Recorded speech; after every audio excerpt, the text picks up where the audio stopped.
y'all, let's sew up some loosey gooseys. I'm using this French terry so that there's a really stark front and back for you guys, even though you can use a woven. So keep in mind that I'm not finishing any of my seams or edges like you would need to do for a woven.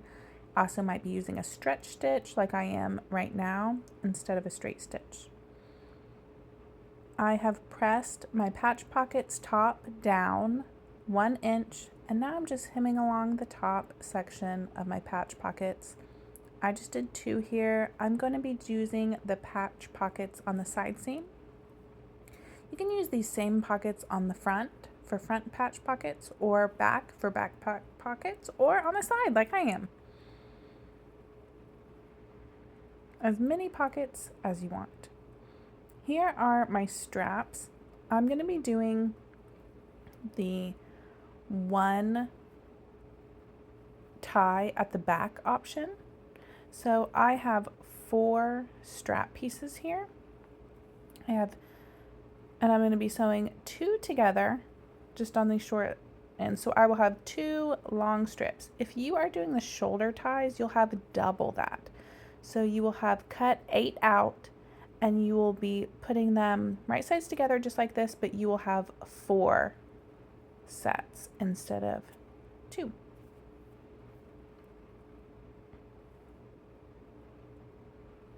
Once you stitch those together, you're going to make sure and take them to your iron and give them a really nice press. You want to press from both sides and make sure your seam is nice and flat. That way it kind of goes through your casing nice and smoothly. You can trim these seam allowances down depending on your fabric choice and if you think it's necessary. So give it a really nice good press from both sides. Then we're going to put them right sides together, and we're going to stitch them almost all the way around the 4 sides, like a long skinny rectangle. Again, if you're doing the double shoulder ties option, you'll be doing this exact same thing just twice. You're going to be making 2 straps instead of just 1. But it is exactly the same construction. I do take the time to pin or clip my straps together. Whether you're using a woven or a knit like I am, you don't want to accidentally ease anything in. So I always go from the middle, and then I put a clip at the very end, and then I will pin or clip in between. It's a good tip or trick for absolutely any kind of pinning or clipping. Start at the ends and then the center, and then move your way in between. That way you know you're not accidentally easing or stretching anything. I'm going to speed this up just a little bit because I'm just doing some pinning and clipping, and I don't want anybody to get bored. We are going to leave about 1 to 2 inches unsewn. So I'm putting a pin here just to remind myself, remember, don't sew the whole entire rectangle. This is just so we can turn it right sides out. I'm using a 1/2 inch seam allowance on this whole pattern, but just a reminder here too that it's a 1/2 inch seam allowance. It might seem a little wide compared to the strap, but I just kept it the same throughout. I prefer straps to be sewn like this with a seam on both sides instead of folding it and only having a seam on one side. I just think it looks more even, feels more even and symmetrical. So that's why I chose to do it this way instead of doing it with one piece that is then folded. You could always do it like that if you prefer that method better. I'm gonna again speed this up a little bit. It's just a normal old stitch down and around all these sides. It takes a little while. The straps are long because they go all up around your shoulders, through the front piece, through the back piece, and then also have a bow. So they are a little bit long, but it's nice and easy step. Okay, and once we get back around to that 1 to 2 inches where we're not sewing, just gonna make sure and back stitch, always front and at the start and stop. And now we're gonna trim up the seam allowances. Personally, I like to trim up my seam allowances everywhere except for this little hole right here, this little 1 to 2 inch hole. I like to keep my seam allowances the full 1/2 inch. I just think it's a little bit easier to get everything tucked in perfectly, but you can trim it there too as well.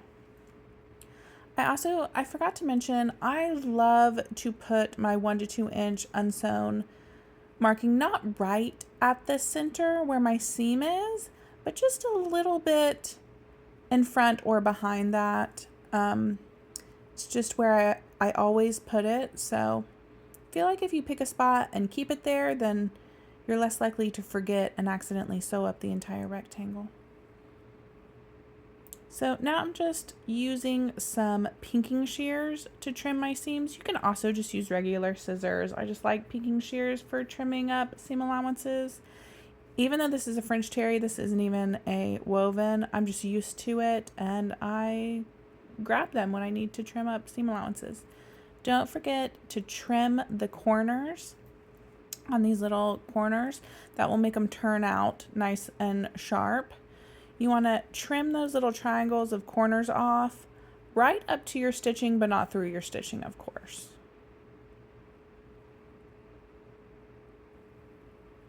You can trim your seam allowances down as much as you see fit. I trimmed mine not quite in half, but depending on your fabric, you know, if you're doing something like a linen, which would work really great for these, and why I bring up linen, because they'll probably be used quite a bit. Linen is very loosely woven, and so it ravels and frays very easy. I would barely trim off any, and I would use pinking shears. The pinking shears help it not to fray as much. And when I did my linen pairs, I barely trimmed off anything with my pinking shears, is what I preferred. It is going to be stitched down again. You're going to top stitch it, so that will also help the fraying, but you're going to be tying these and tugging on them, so you really want to make sure they're not going to fray on you. And wovens are, of course, worse, and loose wovens like linen and flannel tend to fray even easier. So if you're using those, you can take some precautions and leave a bigger seam allowance just to be safe. Okay, once we're done trimming up our seam allowances, we are going to turn our strap inside out. You can press your seams open at this step as well. If you have fabric that is difficult to press, you can go ahead and press your seams now, and that will help when you flip it right sides out to get a really nice crisp strap. I have French terry, so I'm not worried about it here. I'm using a tube turner, and I get asked about this tool all the time. I highly recommend it. Not this exact one. I got this one super cheap off Amazon, and it's not very high quality. But if you can find a different one, the ones on Amazon now are yellow, and maybe they're nicer. I haven't tried them out personally, but I used to have one from Nancy's Notions that was so nice. And even this one that's not a very good quality one, it still works so well. I love it for turning tubes like this. But of course you can use whatever turning tool you have that you like. I know a lot of people use like chopsticks and straws and all sorts of different things. So just use your favorite method and turn them right sides out. Then we're going to give them a nice press. You want to make sure your strap is nice and flat, and that your seam line is all the way to the edge of it, that it's not getting folded under at all. There we go. And then in that little center part, when we are pressing it, and you can see I'm wiggling kind of out to make sure that seam's all the way on the edge.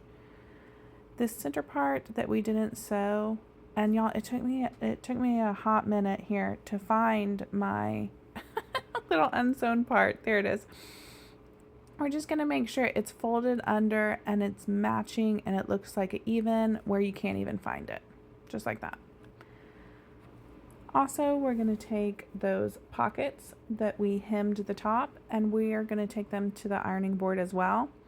We're going to fold all the remaining sides in 1/2 inch and give them a nice press.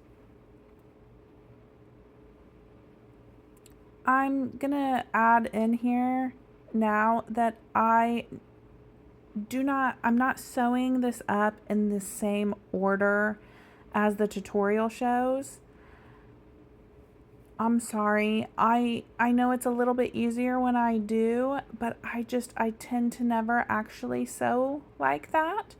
I do it in the order for the tutorial for people who have never sewn this kind of garment before to make it really nice and easy. I start, and go so it's like a really smooth tutorial, a smooth start to finish.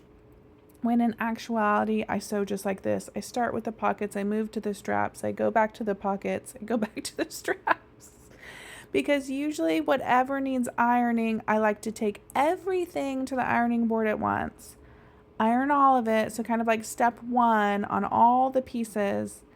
Go to the sewing machine, step 2 on all the pieces, which I try to not be quite so chaotic in my videos because I don't want to confuse anybody. But I do it a little bit. So we're starting with the straps here, and I honestly can't remember if I start with the straps in the tutorial or not. I think I start with the main body and the pockets. The pockets, I do start with the pockets, but if it confuses you that I started out with the straps, you can skip ahead to the main body and then come back to the straps when you're actually on those steps. I'm sorry. I just, I never follow the order when I'm actually sewing.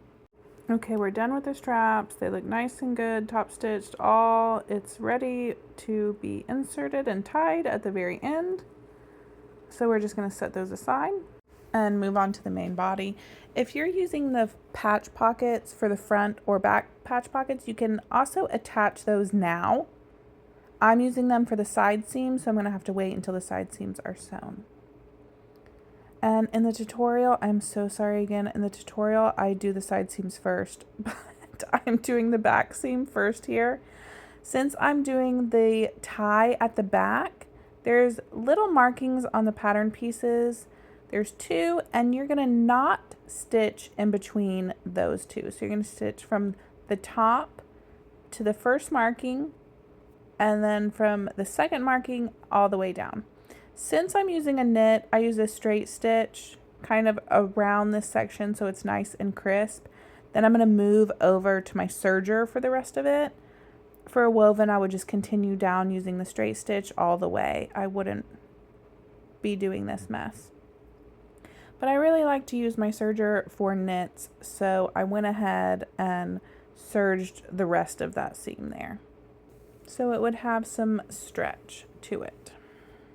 My French terry doesn't have a ton of stretch, so I'm not worried either about these sections that I'm using straight stitches popping, the stitches popping, especially it doesn't have very much vertical stretch at all, so it'll be perfectly fine when wearing. I'm guessing nobody's going to use a super stretchy knit for these. If you're going to use a knit like me, it's going to be something stable like this, so I wouldn't worry about it too much. And now I'm just stitching down the center front seam. We're going to go from the top all the way through the front crotch seam. I forgot to mention, if you are not doing the one tie at the back, you're doing the double shoulder ties, you will also stitch the back seam top to bottom in its entirety. Only if you're doing the back tie option do you need that little section left unsewn. And press these seams. If you're doing a front chest pocket, you can do your front chest pocket now. Same if you're doing your front patch pockets or back pockets and you haven't put them on yet, you can put them on now. Again, I'm doing side seam pockets, so I'm going to stitch up the side seams before I can attach the pockets. One thing that I'm going to do is top stitch this little section that is unsewn. So we're just going to press the seam allowance open here. And you can top stitch down the entire seam if you would like, if you like the way that looks. On most of my wovens, I did that.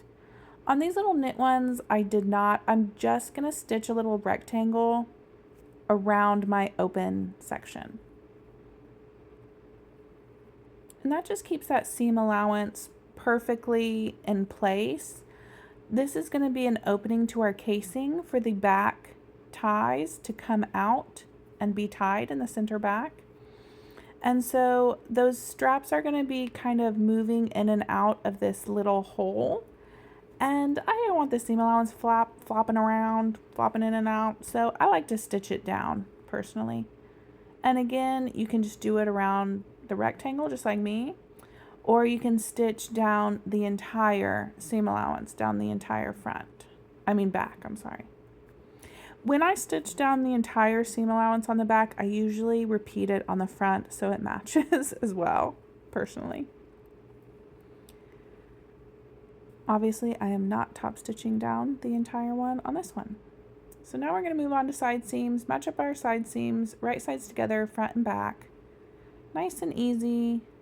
There's really no easing in this one. It's a really loose pattern.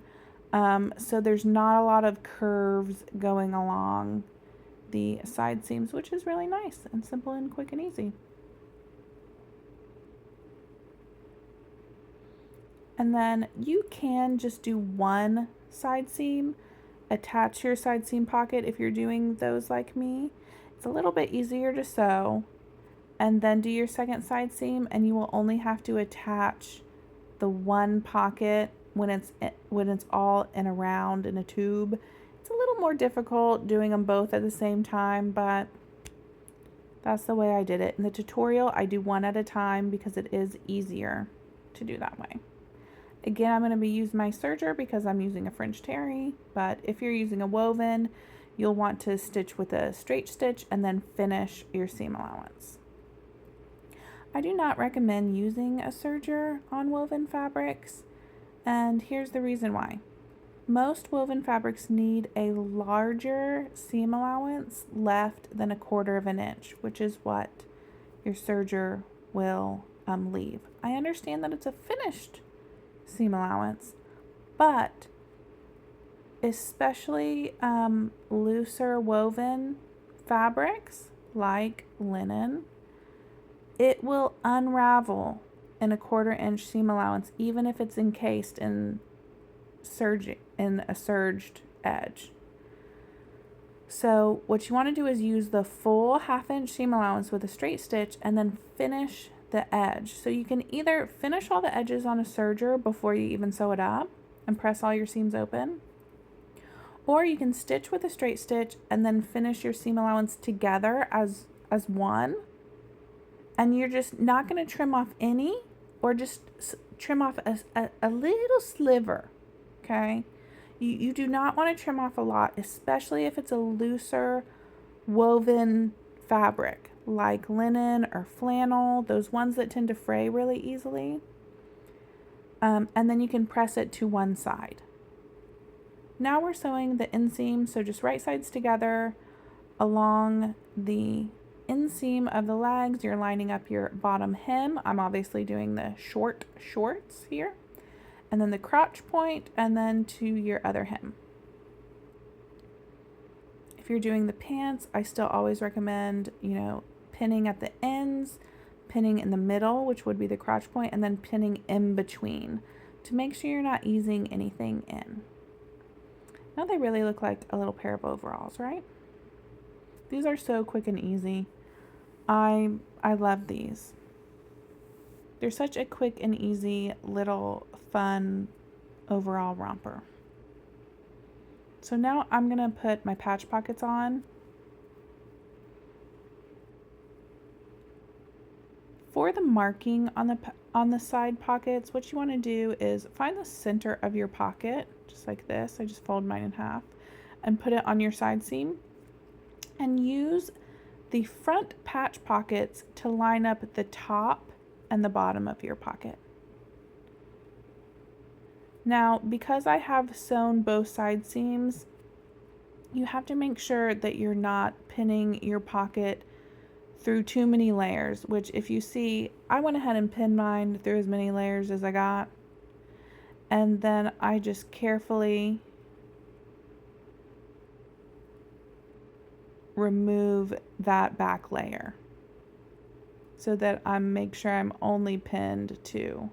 This is why it's a little bit easier if you only do one side seam, attach the pocket, then do the other side seam, then you only have to worry about doing this one time,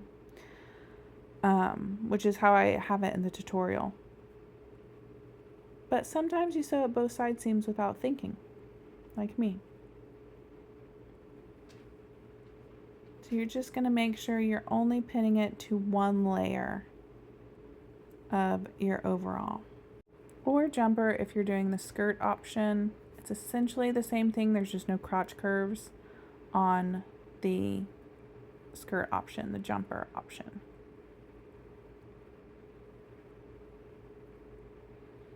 I made my daughter a little jumper option, and it was so cute for a little swim cover up. I just loved it.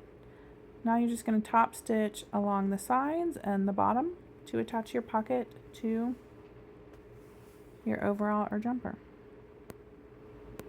Make sure you give it a nice good press after you stitch. You always want to give everything a press after it's gone through your sewing machine. Again, when you stitch this on, you're just going to need to make sure that you're only going through the one layer. You don't want to accidentally grab anything else. Since it is already sewn up, it's a little trickier. You have to make sure that you're only stitching through the one layer. I do think the stitching is actually much easier than the pinning, if that helps. If you're getting frustrated trying to pin your side seam pocket on, just know that that's the hardest part right there. Once you actually get to the stitching, it's quite easy, I think, to make sure everything's out of the way.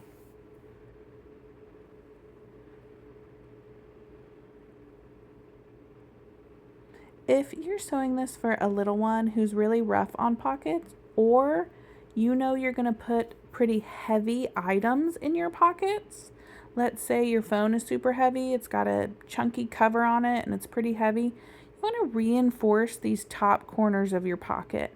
You can reinforce it with some interfacing on the wrong side. You can also reinforce it with some extra stitching in those top corners. That just helps make sure that they're not going to start coming off at those top corners if your little one shoves their hands in their pockets roughly or are putting heavy things in your pockets. Now we're going to do the bias binding. I am using French terry again, so I cut my bias binding just along the stretch instead of along the bias. Any woven fabric, you do need to cut it on the bias. You can't get away with cutting it on the grain line or cross grain. You need that stretch, or it's going to be very difficult for you to go along these curves with a pretty finish.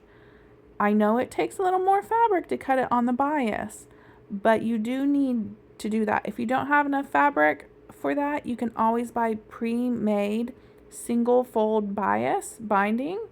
It's not going to be seen, it's going to be on the inside of your garment. So as long as it's a similar color to your fabric, it will look fine, it'll look great. We're going to do it right sides together to our fabric. The way I have it in the tutorial, the binding goes to the inside and you cannot see it.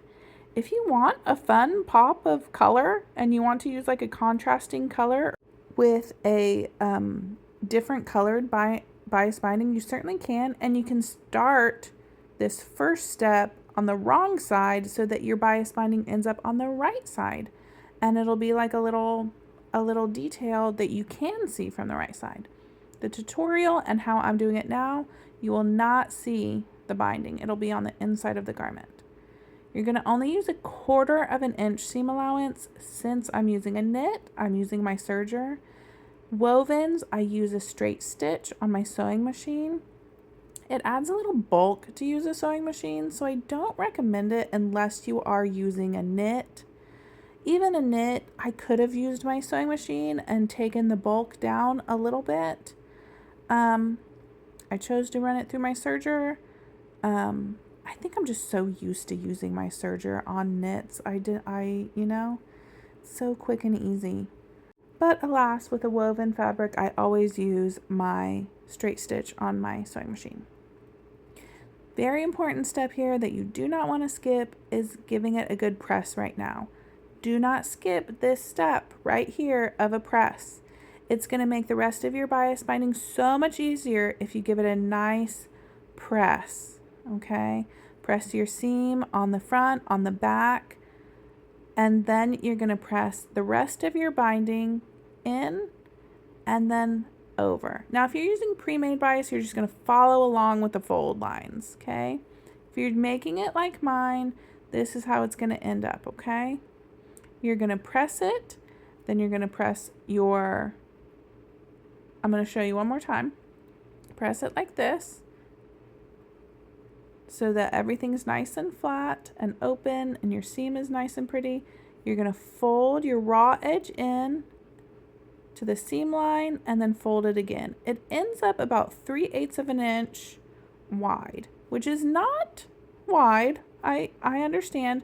I had a few testers complain that they wanted it wider, but I really liked the look of the narrow binding. I didn't want it to be thick or wide, and I didn't want it to weigh the bib down, weigh the overalls down. So take your time here, give it a nice good press, and it's plenty wide enough to cover up that first seam if you take your time and go slow. I'm just going to finish with an edge stitch all the way down. Even though I'm using a knit here, I do just use a straight stitch.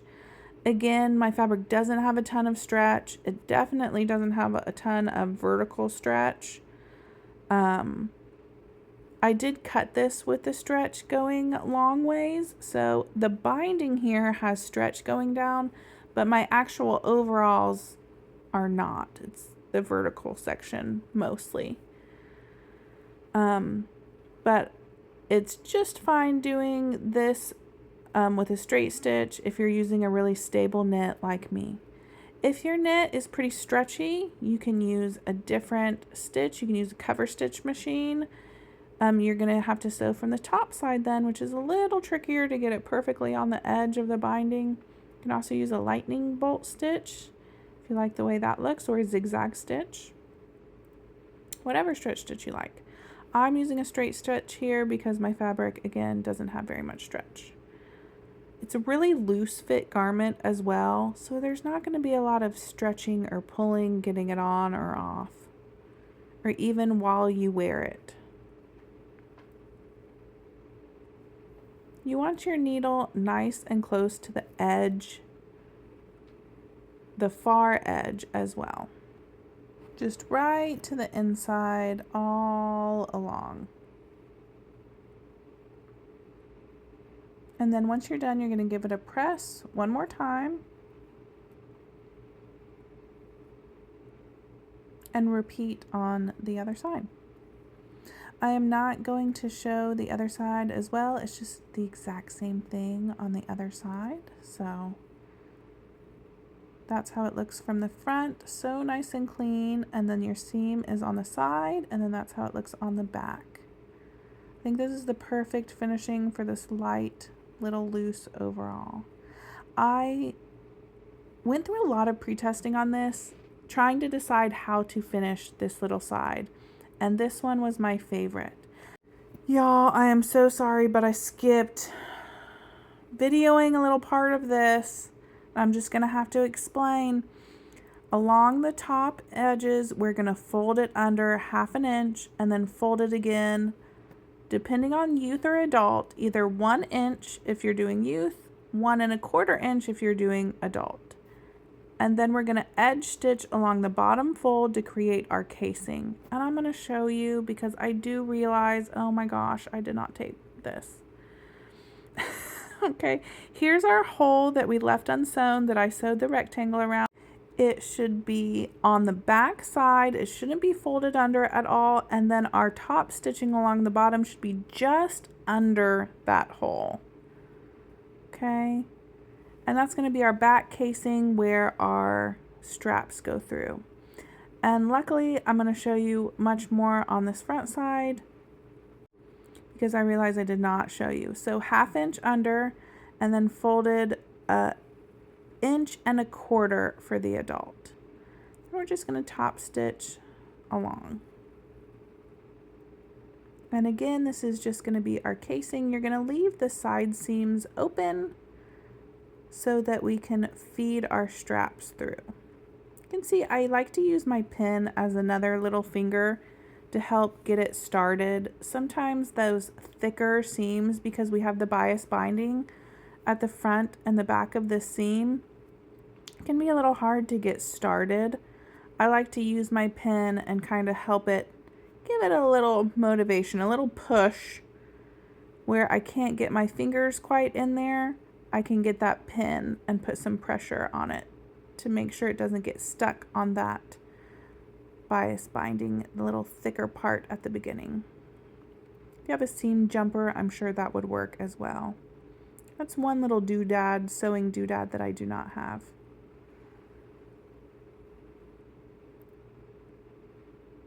And we're pretty much done, y'all. Here is our front casing where the straps can go through.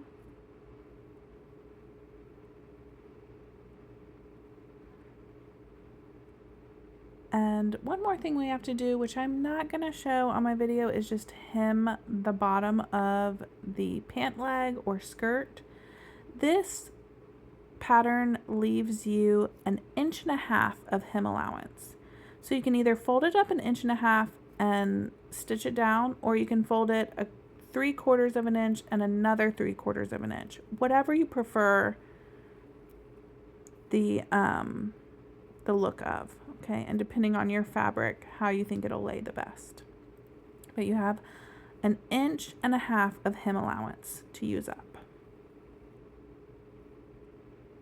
So using your favorite threading tool, I'm using this little, I think it's called a bodkin.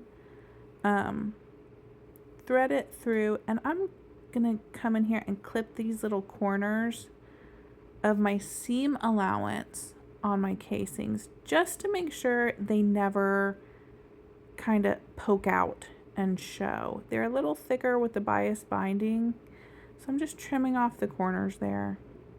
I didn't do that on my woven ones because the fabric was so much thinner. This French terry, I used it for the mane and for the binding, so it ended up a little bit thick in those little corners, which is why I felt the need to trim them off. But you're just going to feed your straps all the way through. I like to take note where my center seam is, and I'll show you why. I like to pull it through until it's at the center front. And I like to stitch it down right there in the center front. Now this is obviously not necessary. You don't have to do this. I like it just to make sure that my strap never gets pulled out. And it's just never that far away from being even on both sides. You know, through the washer and the dryer, I'm not going to have to re-thread it anywhere, hopefully, is the thought. I often do this on drawstrings too, around waistbands. I will just stitch it in the back center. I just do it in the front center on this one. I just stitch right in that center front stitch line. So again, I'm just showing you, here's my stitch line on my strap, I'm just going to line that up